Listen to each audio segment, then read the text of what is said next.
Note ಇದ್ದವರು ಈ ಸ್ಟೋರಿನ ನೋಡಲೇಬೇಕು. ಆರ್ಬಿಐನಿಂದ ಮಹತ್ವದ ಸೂಚನೆ.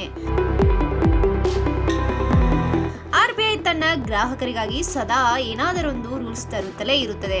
ಜನರ ಅನುಕೂಲಕ್ಕೆ ತಕ್ಕಂತೆ ಹೊಸ ನಿಯಮಗಳನ್ನ ಜಾರಿಗೆ ತರುತ್ತಲೇ ಇರುತ್ತದೆ. ಇದೀಗ ಕೇಂದ್ರ ಬ್ಯಾಂಕ್ ಮತ್ತೊಂದು ಸೂಚನೆಯನ್ನ ನೀಡಿದೆ ನೋಡಿ.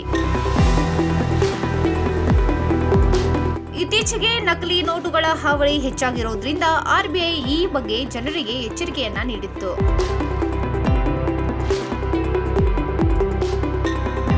ಅಲ್ಲದೆ ಇತ್ತೀಚೆಗೆ ಭಾರತೀಯ ರಿಸರ್ವ್ ಬ್ಯಾಂಕ್ ಹೊಸ 50 ರೂಪಾಯಿ ನೋಟುಗಳನ್ನು ಬಿಡುಗಡೆ ಮಾಡುವುದಾಗಿ ಘೋಷಿಸಿತ್ತು. ಈ ನೋಟುಗಳು ಹೊಸ ಆರ್ಬಿಐ ಗವರ್ನರ್ ಸಂಜಯ್ ಮಲ್ಹೋತ್ರಾ ಅವರ ಸಹಿಯೊಂದಿಗೆ ಲಭ್ಯವಿರುತ್ತವೆ.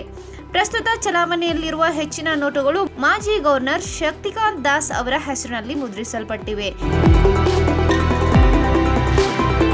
ಕಳೆದ ವರ್ಷ ಡಿಸೆಂಬರ್ನಲ್ಲಿ ಸಂಜಯ್ ಮಲ್ಹೋತ್ರಾ ಗವರ್ನರ್ ಆಗಿ ಅಧಿಕಾರ ವಹಿಸಿಕೊಂಡಿದ್ದು ಎಲ್ಲರಿಗೆ ತಿಳಿದಿರುವ ವಿಷಯ. ಆ ಬಳಿಕ 50 ರೂಪಾಯಿ ನೋಟುಗಳನ್ನು ಬಿಡುಗಡೆ ಮಾಡುವುದಾಗಿ ಆರ್ಬಿಐ ಘೋಷಣೆ ಮಾಡಿತ್ತು. ಇದೀಗ ಈ ಬೆನ್ನಲ್ಲೇ ಆರ್ಬಿಐ 100 ಮತ್ತು 200 ರೂಪಾಯಿ ನೋಟುಗಳ ಕುರಿತು ಪ್ರಮುಖ ಘೋಷಣೆ ಮಾಡಿದೆ. ಈ ಎರಡು ಕರೆನ್ಸಿ ನೋಟುಗಳನ್ನು ಶೀಘ್ರದಲ್ಲೇ ಹೊಸ ಆರ್ಬಿಐ ಗವರ್ನರ್ ಸಂಜಯ್ ಮಲ್ಹೋತ್ರಾ ಅವರ ಸಹಿಯೊಂದಿಗೆ ಮುದ್ರಿಸಲಾಗುವುದು ಎಂದು ಹೇಳಲಾಗಿದೆ. ಈ ನೋಟುಗಳನ್ನು ಶೀಘ್ರದಲ್ಲೇ ಬಿಡುಗಡೆ ಮಾಡಲಾಗುತ್ತದೆ ಎಂದು ಹೇಳಿದ್ದಾರೆ. ಆದರೆ ಈ ಹೊಸ ನೋಟುಗಳ ವಿನ್ಯಾಸದಲ್ಲಿ ಯಾವುದೇ ಬದಲಾವಣೆ ಇರುವುದಿಲ್ಲ ಎಂದು ಆರ್ಬಿಐ ತಿಳಿಸಿದೆ. ಹೊಸ ನೋಟುಗಳು ಈಗಾಗಲೇ ಅಸ್ತಿತ್ವದಲ್ಲಿರುವ ನೋಟುಗಳಂತೆಯೇ ಇರುತ್ತದೆ. ಈ ಹಿಂದೆ ಬಿಡುಗಡೆ ಮಾಡಲಾದ 100 ಮತ್ತು 200 ಮುಖಬೆಲೆಯ ನೋಟುಗಳು ಕಾನೂನುಬದ್ಧವಾಗಿ ಚಲಾವಣೆಯಲ್ಲಿ ಮುಂದುವರಿಯುತ್ತವೆ ಎಂದು ಕೇಂದ್ರ ಬ್ಯಾಂಕ್ ದೃಢಪಡಿಸಿದೆ. ಚಲಾವಣೆಯಲ್ಲಿರುವ ಹಳೆಯ ನೋಟುಗಳ ಸಿಂಧುತ್ವದ ಮೇಲೆ ಯಾವುದೇ ಪರಿಣಾಮ ಬೀರುವುದಿಲ್ಲ. ಹೊಸ ನೋಟುಗಳು ಶೀಘ್ರದಲ್ಲೇ ಚಲಾವಣೆಗೆ ಬರಲಿವೆ. ಅದರಲ್ಲಿ ಹೊಸದಾಗಿ ನೇಮಕಗೊಂಡಿದ್ದ ಸಂಜಯ್ ಮಲ್ಹೋತ್ರಾ ಅವರ ಹೆಸರು ಇರಲಿದೆ. ಕಳೆದ ವರ್ಷ ಡಿಸೆಂಬರ್ 11ರಂದು ಸಂಜಯ್ ಮಲ್ಹೋತ್ರಾ ಅವರನ್ನು ಆರ್ಬಿಐನ ಹೊಸ ಗವರ್ನರ್ ಆಗಿ ನೇಮಿಸಲಾಯಿತು. ಅವರು ಆರ್ಬಿಐನ 26ನೇ ಗವರ್ನರ್ ಆಗಿ ಸೇವೆ ಸಲ್ಲಿಸುತ್ತಿದ್ದಾರೆ.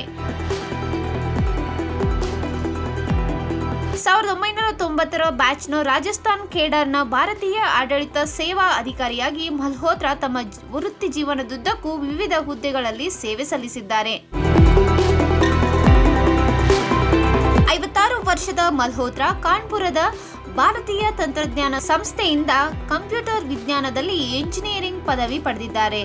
ಅವರು ಅಮೆರಿಕದ ಪ್ರಿನ್ಸ್ಟನ್ ವಿಶ್ವವಿದ್ಯಾಲಯದಿಂದ ಸಾರ್ವಜನಿಕ ನೀತಿಯಲ್ಲಿ ಸ್ನಾತಕೋತ್ತರ ಪದವಿ ಪಡೆದಿದ್ದಾರೆ. 33 ವರ್ಷಗಳ ಕಾಲ ತಮ್ಮ ವೃತ್ತಿ ಜೀವನದಲ್ಲಿ ಅವರು ವಿದ್ಯುತ್, ಹಣಕಾಸು, ತೆರಿಗೆ, ಮಾಹಿತಿ ತಂತ್ರಜ್ಞಾನ ಮತ್ತು ಗಣಿಗಾರಿಕೆ ಸೇರಿದಂತೆ ವಿವಿಧ ಕ್ಷೇತ್ರಗಳಲ್ಲಿ ಪ್ರಮುಖ ಹುದ್ದೆಗಳನ್ನು ಅಲಂಕರಿಸಿದ್ರು. ಕ್ಷಣದ ಸುದ್ದಿಗಳಿಗಾಗಿ ಫ್ರೀಡಂ ಟಿವಿ ಸಬ್ಸ್ಕ್ರೈಬ್ ಮಾಡಿ, ಲೈಕ್ ಮಾಡಿ ಹಾಗೂ ಫಾಲೋ ಮಾಡಿ. ಹೊಸ ಸುದ್ದಿಗಳ ನೋಟಿಫಿಕೇಶನ್ಗಾಗಿ ಬೆಲ್ ಐಕಾನ್ ಮೇಲೆ ಕ್ಲಿಕ್ ಮಾಡಿ.